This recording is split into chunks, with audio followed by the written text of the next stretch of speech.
Thanks for connecting. And if you like what you hear, please share.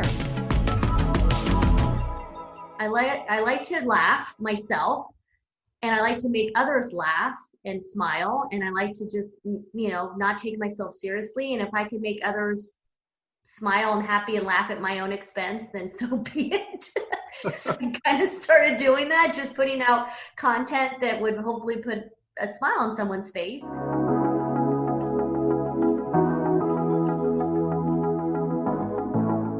Do you want to know how amazing people connect? Well, you're in the right place. Welcome to Marketing with Russ, aka #RussSelfie.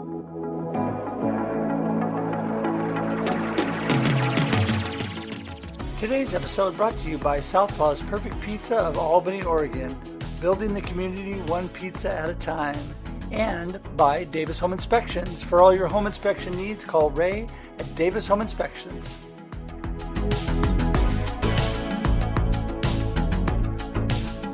Hey everybody, Russ here with another episode of Marketing with Russ, aka #RussSelfie. So great to be with you today, and I am here with a new friend, Raquel Borras, who is outstanding, originally from the San Diego area and now is in Virginia and doing amazing things, and we're going to talk to her today. But first, I just want to welcome her in and say hi. How's it going, Raquel? It's going great. That's so awesome. Well, listen, I just wanted to tell you today, all of you that are here joining us, that this podcast is all about how amazing people connect. And Raquel is one of those amazing people that we're going to talk to today. Love talking connection. And if you want to connect with me, you can go to russhedge.com. That's russhedge.com. And I love to connect with people. You can actually schedule time to chat with me right on my website. There's also links to all my social media, so that's great. You can go to Facebook, LinkedIn, Twitter, whatever you like, Instagram. I'm on all of them. So it's great to be able to connect with you and talk with you. And also you can find out more information about me, about my coaching, motivational speaking, about my new book. Let's see if I point the right way. There you go. Befuddled, Live the Life You Choose. That's it. There you go. And so, it's all about encouraging you to live the life you choose and not get caught up in a befuddled state. So that's enough about me. Now I'm just going to go ahead and welcome Raquel in. We're going to welcome her in, and she's going to tell us a little bit more about herself. Go ahead, Raquel. Tell us more about you. Well, before I do, I'm going to have to start using the word befuddled, because I tend to, I use the same freaking words all day long. So now befuddled is going to be in my vocabulary. So thank you. You're welcome. It's a great word. I have to tell you, it came from my beautiful wife. Not that I didn't know the word, but the reason my book is named that. And one day she looked at me, I was a little bit out of sorts. And she said, are you okay? And I said, no, I'm fine. She goes, no, really, are you okay? Because you look kind of befuddled. I love That's that. the name of the book. Well, I've never heard of it before. So this is my introduction to befuddled. There you go. There you go. New words.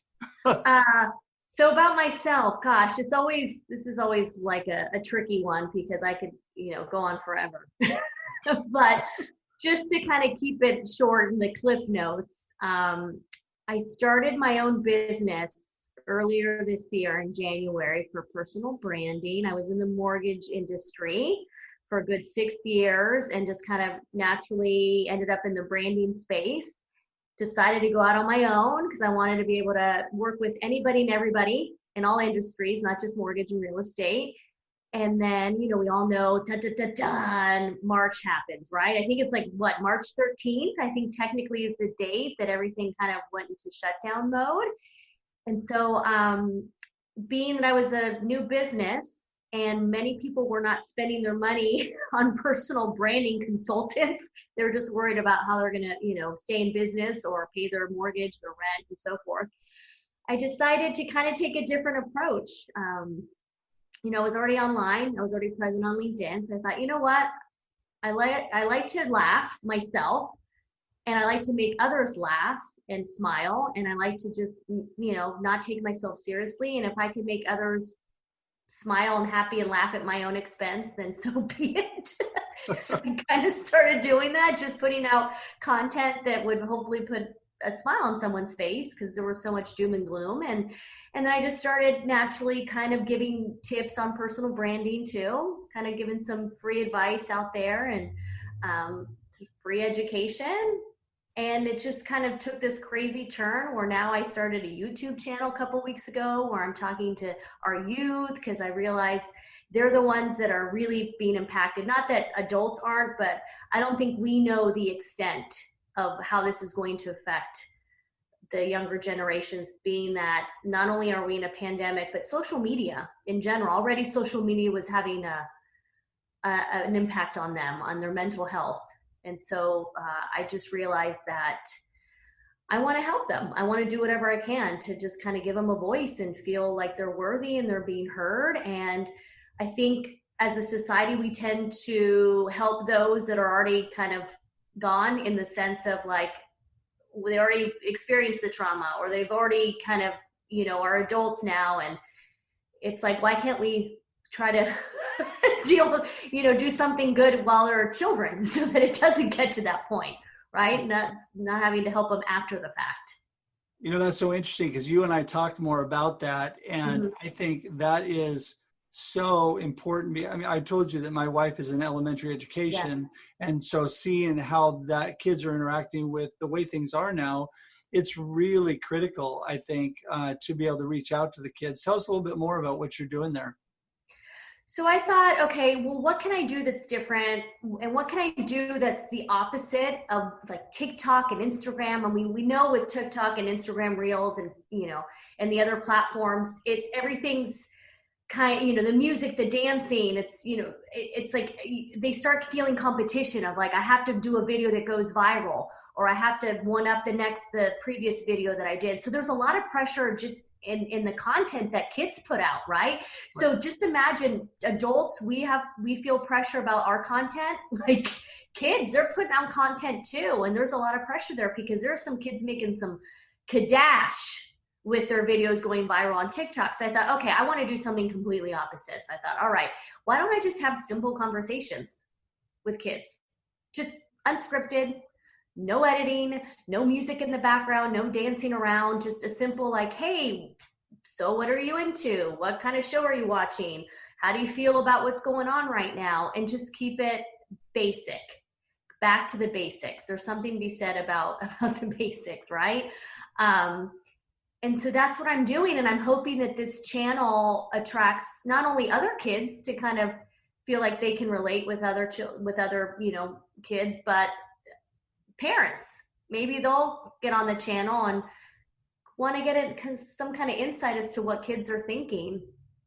And I think maybe that'll help them too as parents.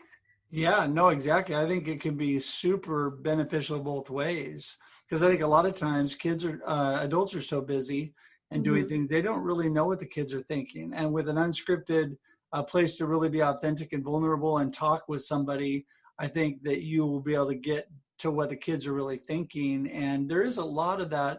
I was talking to a mutual friend this morning that we were talking about Jason, and we were talking about, the situation that people are going through nowadays, like never before, is just hammering with social media on self-esteem and on the way people feel about themselves and the way they're moving forward in life.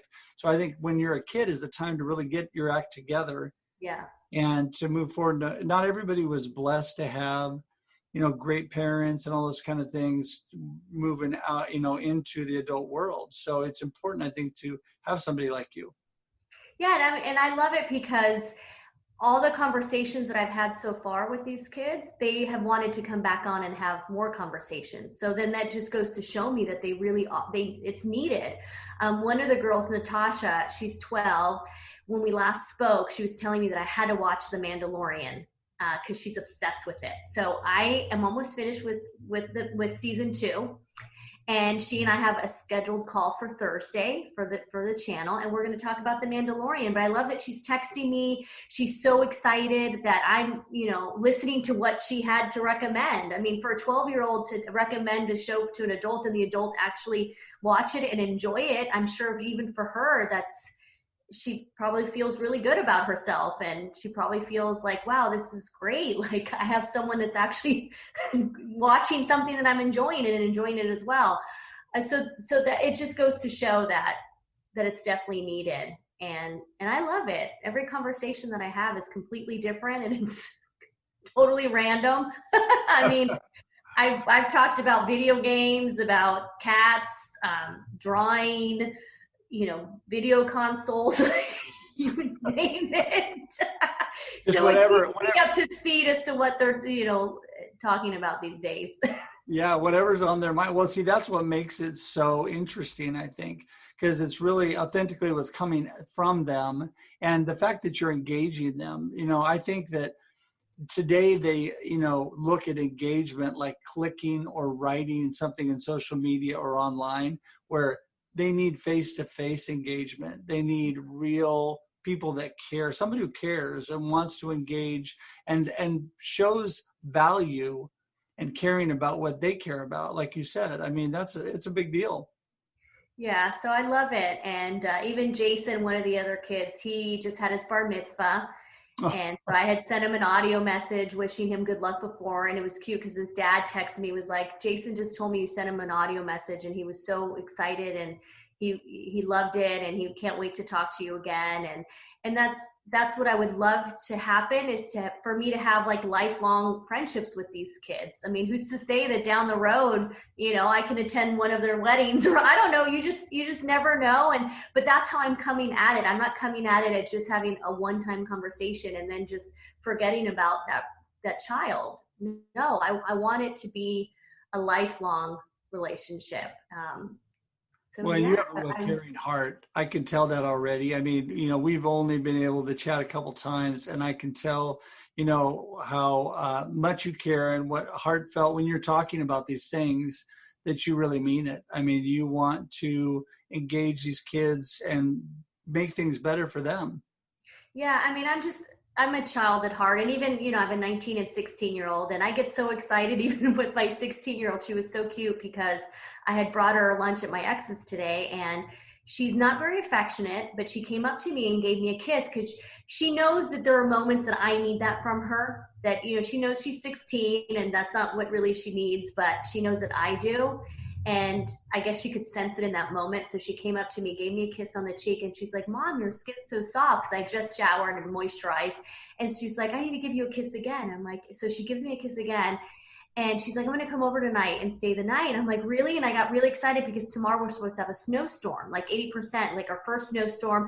So the fact that she wants to be snowed in with me, I'm like thrilled, because she's the type of kid that will get to like binge some Netflix shows. And that's the thing too, is that I make it a point during the day. Yes, I have to work. Yes, I'm running a business, but there are times where she'll come over during the day, because obviously homeschooling, and she'll just be like, Mom, let's watch a movie or let's hang out. I'm like, okay. And I stop everything I'm doing, because it's not very often that you get a 16-year-old, a teenager, that wants to hang out with their mom. So I definitely am trying to do that with my own kids too. Yeah.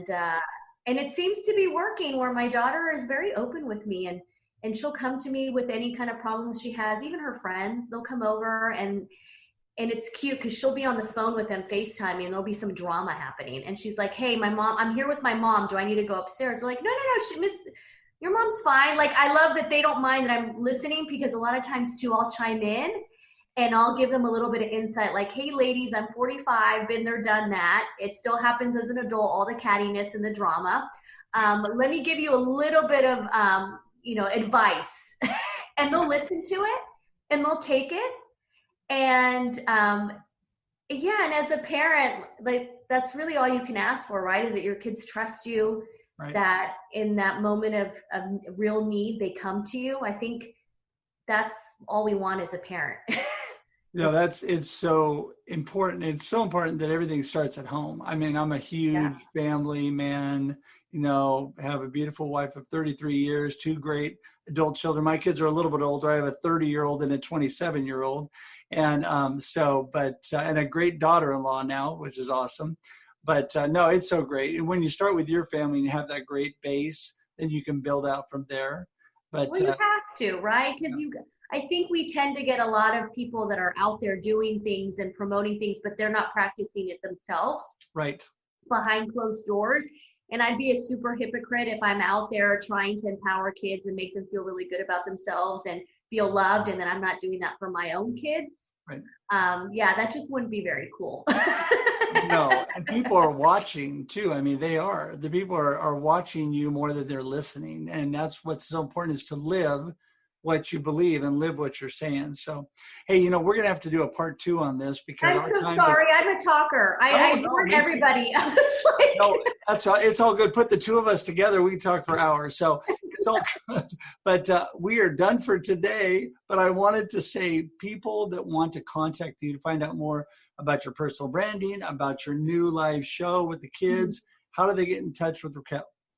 I'm on Facebook, LinkedIn, Instagram, all under Raquel Borras. And then my YouTube channel is Raq the Boat, R-A-Q, the boat. So that's awesome. Raquel, Raq. That's cool. That's yeah. awesome. Well, I'll make sure and link to those in the show notes. And I just want to thank you so much for taking time. Yeah, it was great. I really appreciate you already and getting a chance to talk. And we'll be talking again soon. So thank you so much. And to everybody watching today, thanks so much for tuning in. This show, again, is all about how amazing people connect. The things that Raquel's doing with the kids and the people she's connected with, amazing. And if you want more information, you got to get in touch with her. She is a great person. And so thanks again for tuning in. Until next time, we'll see you real soon. Have a great day and a great life. Bye-bye.